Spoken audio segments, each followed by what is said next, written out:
Rebel Ridge has been out for a couple weeks, and we finally got the opportunity to see it because we've seen so many new movies. So, of course, let's talk about it. Yeah, I'm a fan of Jeremy Saulnier, who directed the film. He's done a couple of movies I really, really appreciated. So I was actually, this is one of my most hyped streaming releases of the year. You know, I didn't know he directed this until after I watched it, I went back like, who directed it? And I was like, oh yeah, it has that temperament. And I'll get more to it in a little bit when we get to our show. So, of course, let's talk about it.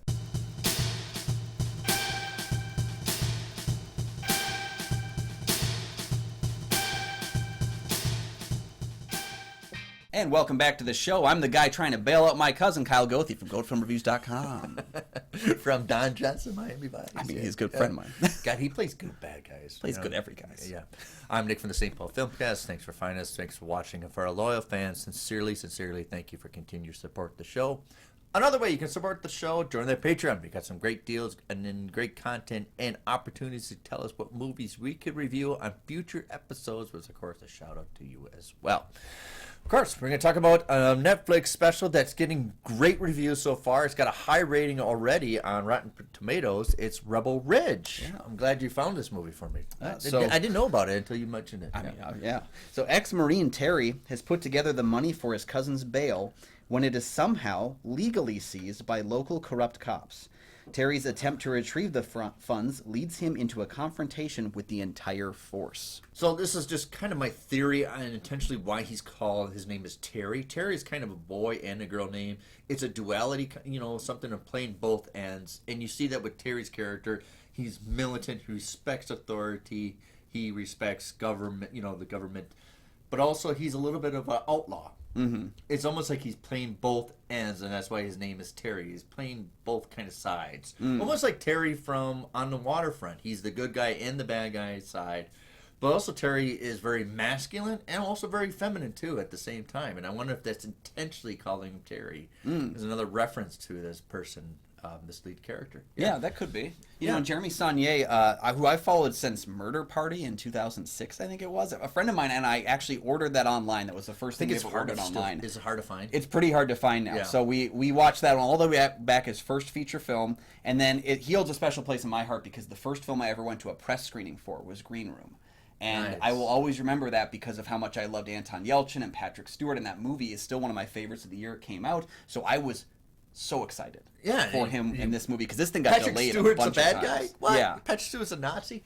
Yeah. And Jeremy likes to take people that have done hero kind of film, good guys, been good guys in movies, and make them the bad guys. Mm-hmm. He also has a premise of like the environment, the setup, the setting, wherever you put your location, your story, it's already corrupted, and it needs to be interjected with somebody that is uncorruptible or uncorrupted. Yeah, you see that with the Green Room, with the band coming into the Nazi party or something like that. Yeah. So with this, as soon as somebody's like, the same director from Green Room did this movie, it's like I see the same kind of line, the same. But what's interesting is how actually, from an action standpoint, this film is remarkably restrained at times.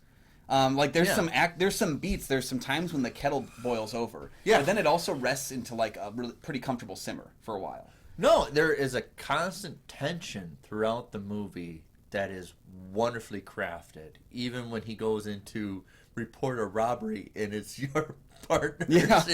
I love that scene where he's walking in behind him. He goes, well, there's guy number 2 right there. Yeah. Brazen.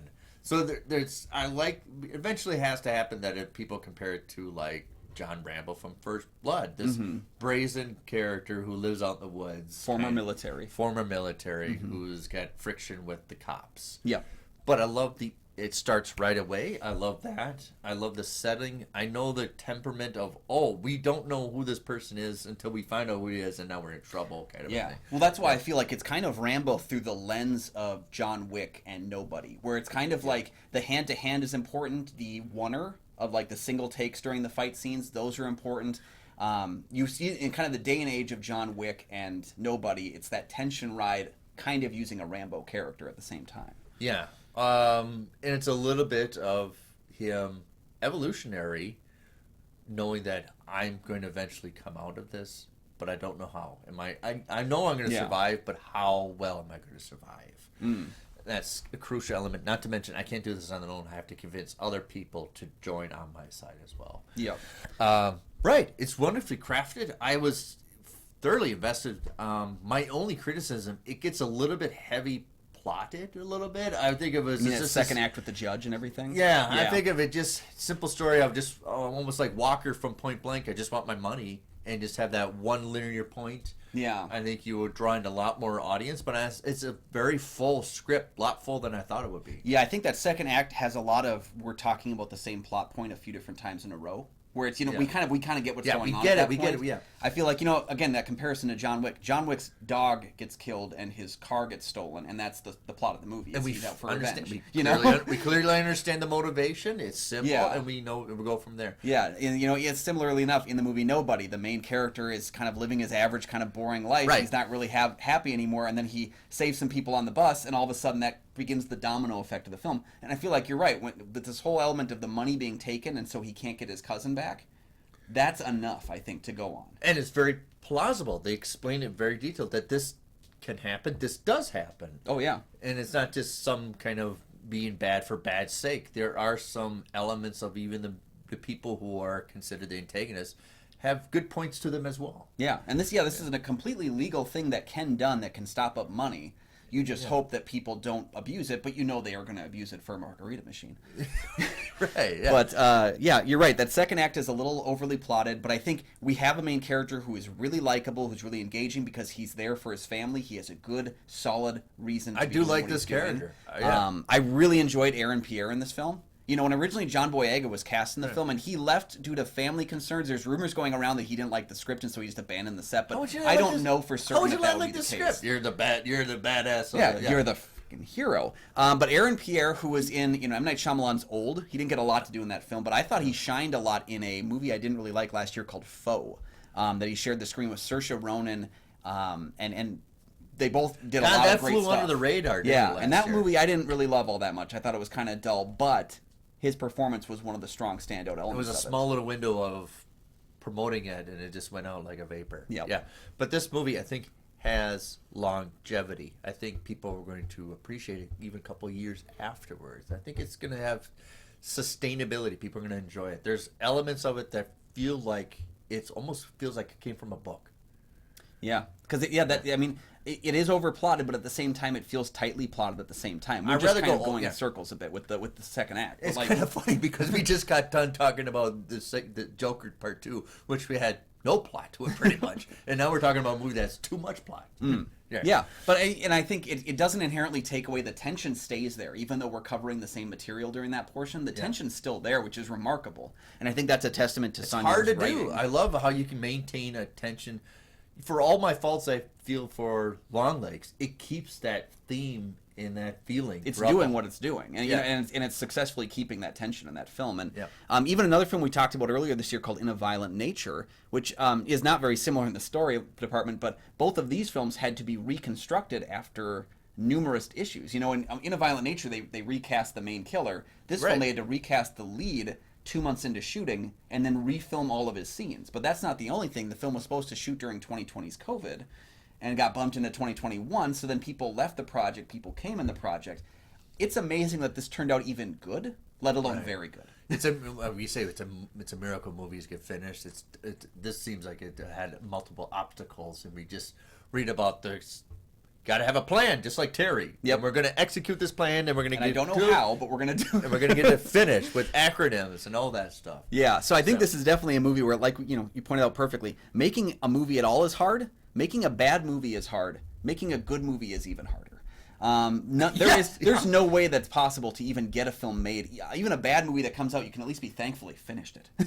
Because and even there's something maybe it becomes a cult classic that people can attach to. Yeah, but thankfully this is another very good movie from another very good director that is not a household name, and I don't know that he ever will be because he kind of deals with the R-rated material, but he's fantastic, and I look forward to everything he releases. If you are like this movie and you're looking for other ones, check out from a couple months back, Aaron Eckhart did Chief of Station, where he's a CIA agent, and his wife gets murdered, and he's trying to entangle, because his wife was a CIA agent as well, and he's trying to uncover it.